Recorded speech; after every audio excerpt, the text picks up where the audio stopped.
It was a story that captivated a community. Young parents on their way to a Badger basketball game killed by a speeding driver, leaving their twin sons without a mom or dad.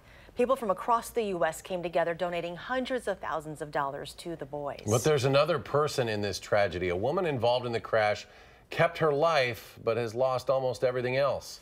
Our Keely Arthur has the story you haven't heard.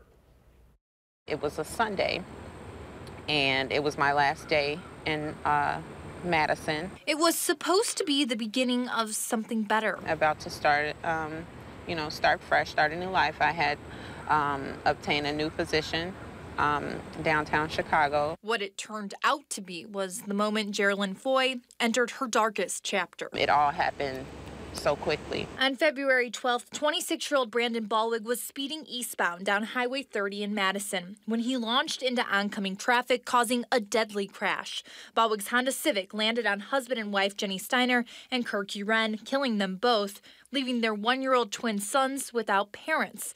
But another car, Foy's Toyota Camry, was hit that day too. I couldn't move my left side, I couldn't move my neck, and I'm just thinking, like, what in the world just happened? My whole windshield was shattered. But that horrific moment paled in comparison to what was to come, an insurance battle that would change her life. Severely injured in the crash with a fractured spine, moving to Chicago for a job was out of the question.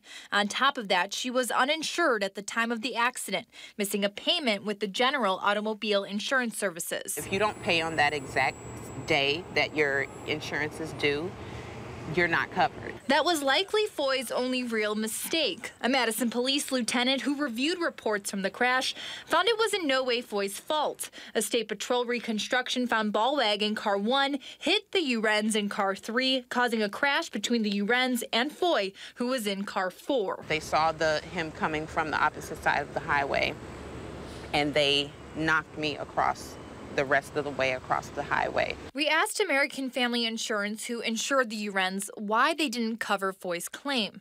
In a statement, the company says for them to pay, they would have to conclude Mr. Uren was careless or negligent in trying to avoid the out-of-control vehicle. And, quote, based on our investigation, that's not what happened. As for Ballwig, he was uninsured. Foy is now living with the consequences of that every day. We're not used to this type of lifestyle. The Salvation Army homeless shelter was the only place she could turn when the bills became too much. I can't pay my finance company almost $20,000 for my vehicle. Things for my children, just different needs, everyday things that I was used to having or my children were used to having, I can't do anymore. She's been here since July, keeping her children with other family members. I'm not going to even allow them to have a second to even feel one iota of the way that I feel. Foy plans to fight American Family in court, but she says all she really wants is for life to go back to the way it was before that crash on Highway 30. Do you feel like if you were at fault for some reason, that it would be easier to deal with all of this? It would be, because I can tell myself, I've learned, it would be a lesson for me.